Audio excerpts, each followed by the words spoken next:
Okay, so today we're going to talk about neck training and your neck muscles. And I think that this is a really important topic because it's less talked about and it could benefit a lot of people. It has aesthetic benefits, it has safety benefits, strength and functionality benefits for athletes, regular people, and those who are interested in bodybuilding aesthetics and hypertrophy. And it is very crucial. And I want you to, after watch this video, try it out and see if it is for you. So let's start with the physical benefits of neck training. Injury prevention is one. And a strong neck has helped reduce the risk of many sports related catastrophic injuries like concussions and those that involve stability and injuries that involve the cervical spine. Strengthening neck muscles can provide better support and stability for decreasing likelihood of strains, sprains, and whiplash injuries during high impact activities. So when you get punched in the face in MMA, when you get hit in hockey, when you have to headbutt a soccer ball, when you get tackled, when you have to whip around on your skates and get hit and drop to the ice, uh, more tissue in your neck will absorb the shock that would have otherwise rattled your brain and give you a concussion. Just like a mouse guard, when the mouse guard is absorbs shock and also keeps your fundamental anatomy of your head in place so that your body does not shake and consequently make your brain shake and leave you with a concussion. Your neck having more tissue will do the same and improve stability and have more tissue to absorb shock because it is in the general area of where your cortex takes place uh, simultaneously. It also improves your posture. With proper neck training, guys, uh, your overall stability and posture will carry many benefits in sports with that require sustained or repetitive movements. We're talking about running, jumping, cycling, heavy lifting, skating. Uh, Posture is pretty important for those. Your back, you need support.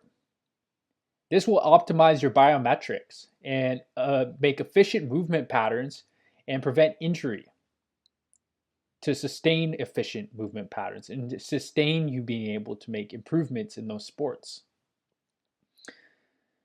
It can also provide a solid foundation for movements involving the upper body, such as throwing, and it can increase your agility and reaction time and overall coordination, leading to better athletic execution and give you that competitive edge. And think about this. Think about why. If you're training your neck and you're getting in touch mentally with the muscles of your neck, the same way you do with the squat and with your legs and doing glute exercises, abs and pressing and rowing. If you are able to get that mind muscle connection with your neck and make synonymous movements with your neck and understand where your neck comes into play with those kinetics, you will be more in tune with your body and be able to make more fluid movements, or it will help. Think about it. The neck is really the first muscle group in our body that we can enhance top down from a hypertrophy and strength standpoint. I guess you could grow the muscles in your face somehow, like your jaw, but top down, what is it? It's your neck first, and then it's your shoulders, then your chest, and then your legs. Everybody wants to talk about the base, right? The base, like, oh, your legs and your calves, so important for just a solid foundation of strength. What about the cap, guys? What about the cap? Your neck, the very top muscle of your body, your shell. Very important to think about. It's a very vital link between the head and the rest of the body. That's why it influences balance and stability. It enables you to excel at dynamic movements. It can improve proprioception, awareness of body position, like we talked about, and neuromuscular control. So, incorporating targeted neck exercises into your program, just for that, those benefits alone, is a very, very good thing to consider. The second, and we'll talk about how to do that, and we'll talk about the appropriate rep ranges and the appropriate movements and all the programming and what not to do. But first, I want to talk about something fun: is the looks aspect.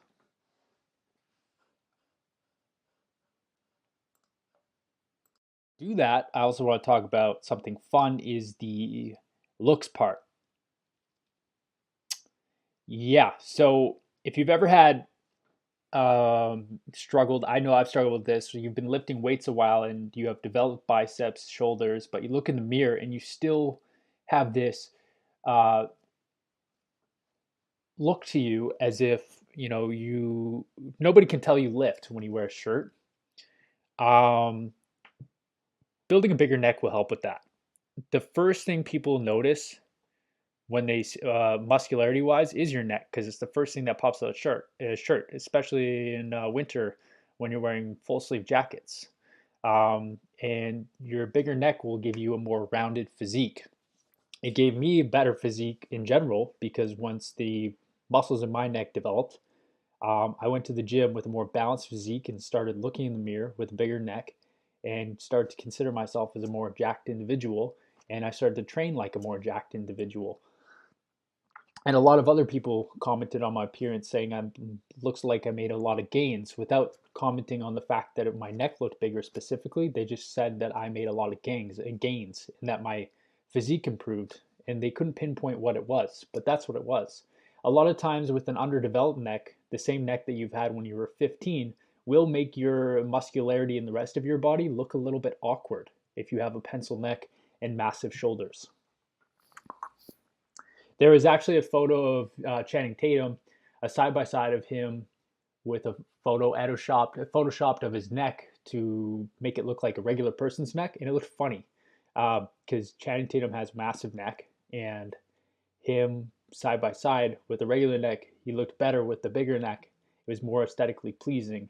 I think that the width of the neck does something to our um, perception of people as well. I think it uh, plays on the angularity, makes the jaw look more angular or something like that. I don't know, but it makes you look more masculine and it makes you look better. Okay, let's talk about the traditional exercises for the neck, and that excludes, your rows and your squats, because your rows and your squats will increase the size of your neck and make it better because you are indirectly using your neck. But to train the neck directly, I'd say there's three exercises that you want to focus on to give you that look of power and also the benefits that we earlier mentioned as well. So the first one is the neck extension, and the neck extension is where it's an anti-flexion. So you're on the start of the set, your neck and your chin is down, and it's going, and you're putting your head upwards, and you're flexing it, right? Almost like a tricep extension. That's a neck extension. And you either use a neck harness, which is chains with weights on the end, and you do it standing, or you could do it sitting with the weights going up and down, dragging along the floor. And the science recommends that you train this like any other muscle, 3 sets of 12 to 15 reps.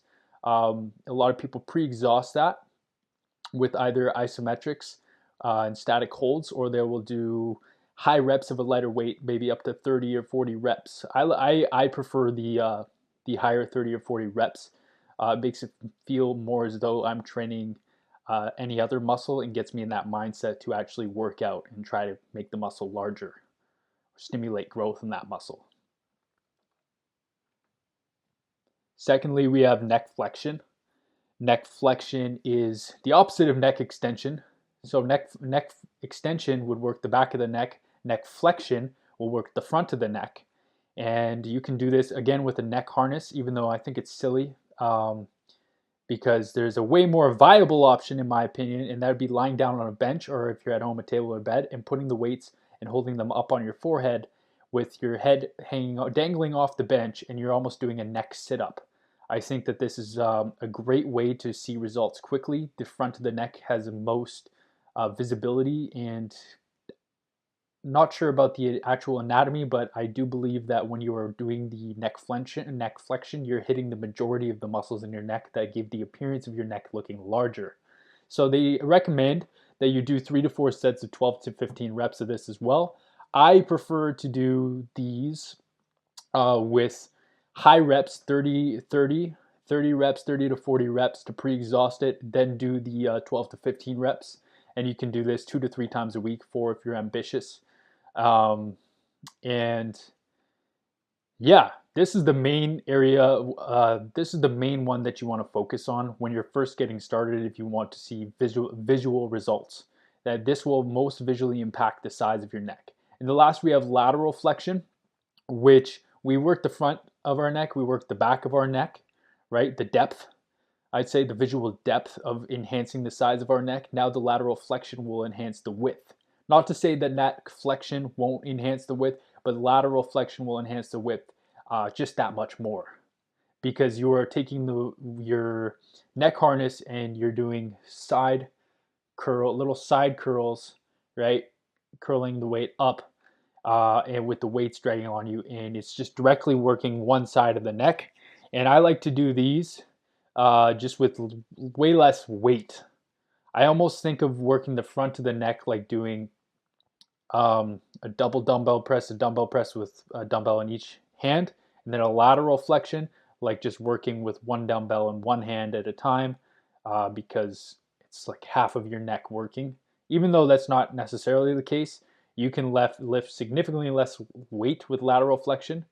And yeah, you want to do, and I would incorporate these, just do 1, 2, and 3, and do 3 to 4 sets of 12 to 15, and see how it goes from there. Do it 3 times a week, and you should notice results within 2 weeks visually.